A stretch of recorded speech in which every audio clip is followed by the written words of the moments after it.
Brianna from Tri-City Brew Works. Thanks for hanging today. Hello. Thank you We for having me. Of course, we want to get to your origins at Tri-City, obviously, but we need to get to your origins in booze. Tell us your first ever alcoholic beverage story. Oof. My first legal alcoholic beverage story. Nope, that's not what I said at all. I said first. Well, that would definitely be when I was 14. I convinced my dad to let me stay home because I was feeling under the weather. Oh. And he went to work, and I'm like, fuck it. I feel like shit. And I was rifling through his liquor cabinet. I have no idea what I pulled out. It was green. It was like a dark, bright green color. I have no idea what I was drinking, but I knew that I'm gonna drink this, and whatever happens, happens. I'm worried that you, a 14-year-old, you was taking shots of Midori. Because if that's the case, that's like you were punishing yourself. Well, it probably is honestly the reason why I love Malort today, is because was doing shots of Midori at 14. That's Stockholm syndrome at that point. There's some psychological something or other going on there. All right, so take me to how you found yourself at Tri-City Brew Works, from going to taking arguably shots of Midori, but some green concoction, and being like, yes, this is a great idea for my 14-year-old body. And then obviously you've now entered into the brew world. Mm-hmm. So how I found myself at Tri-City is actually from my previous head brewer, who I was the assistant brewer for, Mick.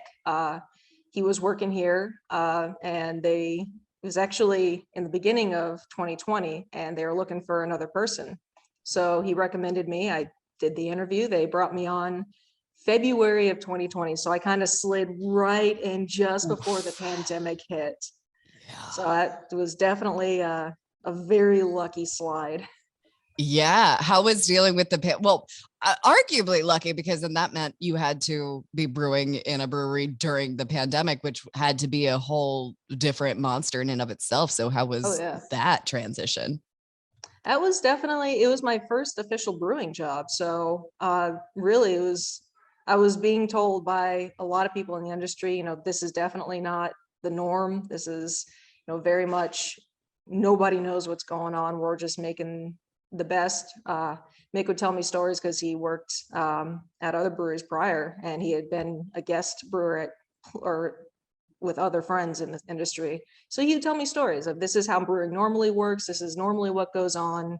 So I kind of latched onto that, as well as just figure out what are we doing now and how are we going to go forward from there. I love the idea that you've kind of learned through folklore, like you've been taught through hearsay. I think that actually probably translates really interestingly into the brews that you guys have. So can you tell us about this? Because I know you're making them in-house. Yeah. So since I took over, my assistant brewer and I, we've been brewing some of the beers that came before us. You got to keep those legacy beers on draft. Got to keep what made people come in the beginning keep coming. Oh, yeah.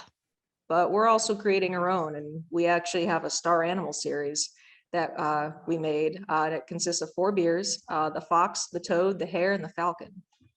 Oh, so tell me about the naming. Obviously, we're going through some version of characters here. So tell me about what went into that.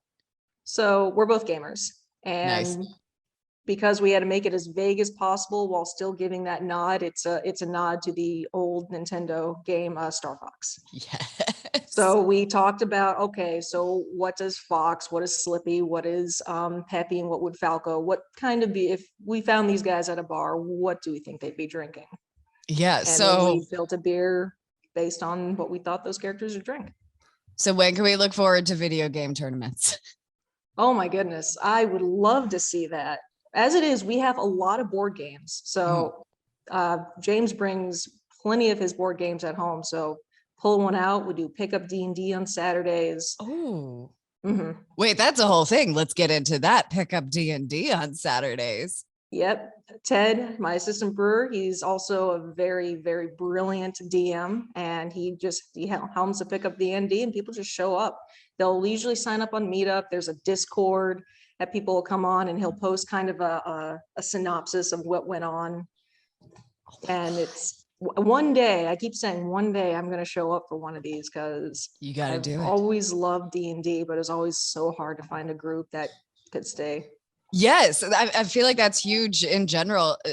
Just like, first of all, being an adult and trying to make friends, and then being in the very specific sect of personality where you want to also play D&D.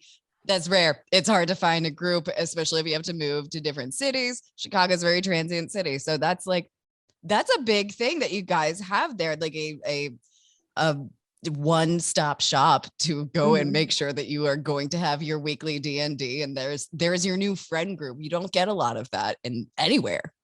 Well, plus, having the alcohol there helps in making friends. It's a really great icebreaker.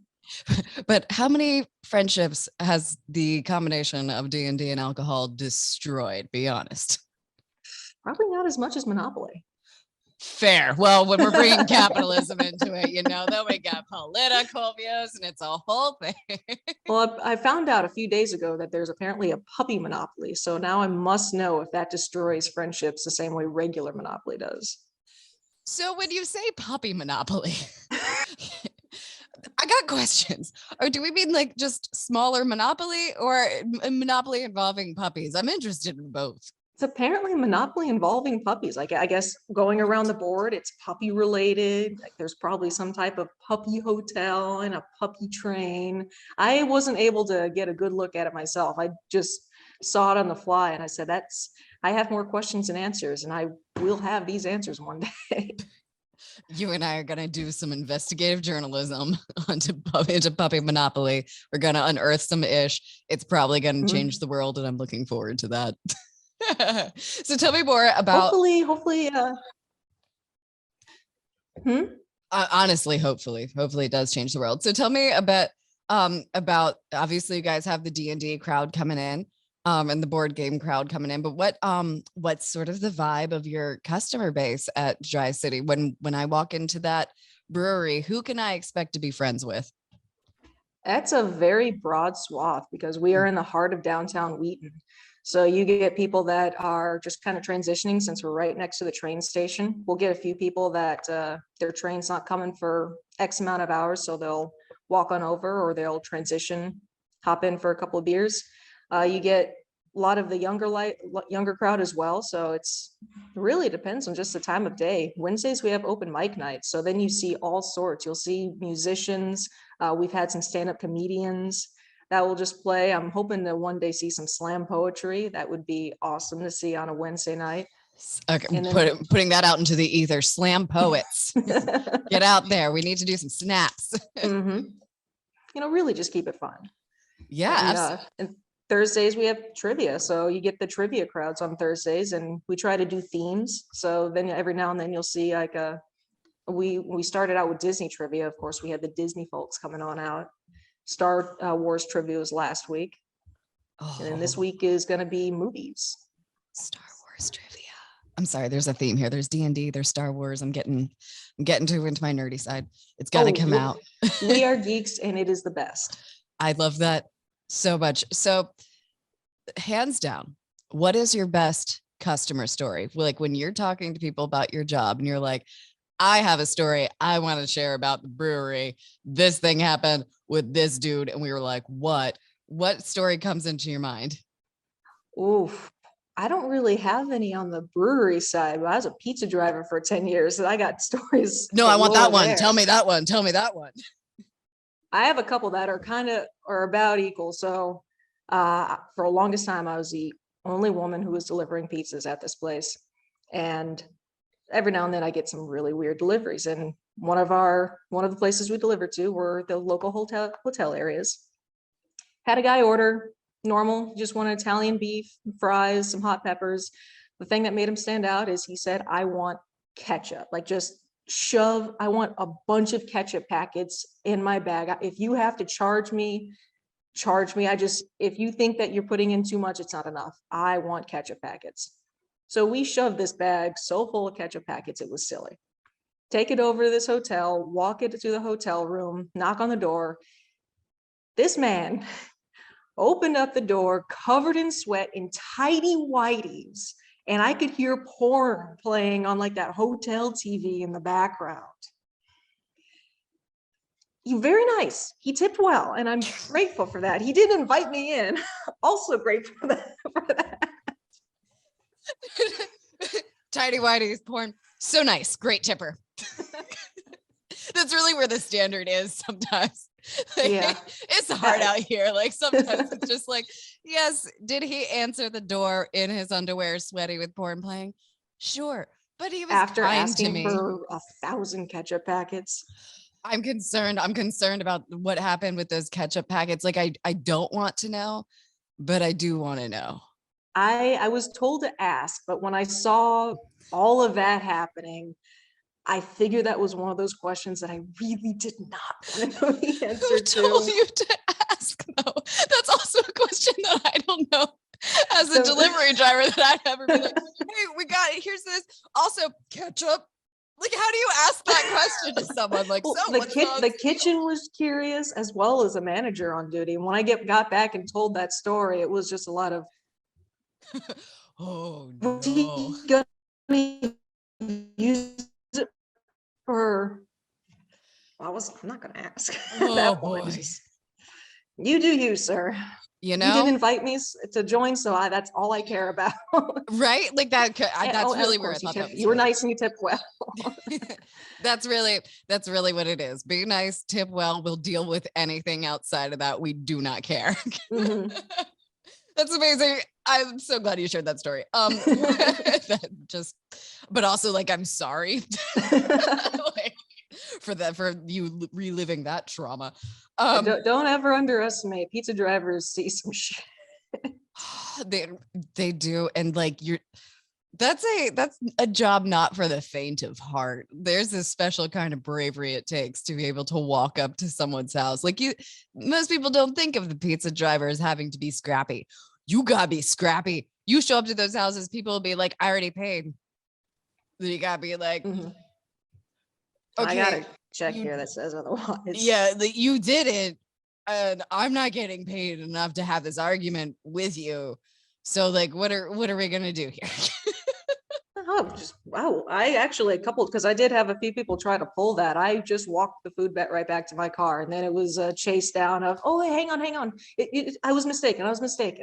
I'll take the food. You were mistaken. Oh, that's crazy how we both knew that. I often get confused as to whether or not I pay for things as well. Yeah. Yeah. You know, it's not like we can see what comes out of our bank account because it's 2022 and everyone gets alerts, but like, okay. So tell me what you guys have going on for the rest of 2022 at Dry City. What events do you have coming up? So we're planning on doing our first ever Dry City Music Fest in June.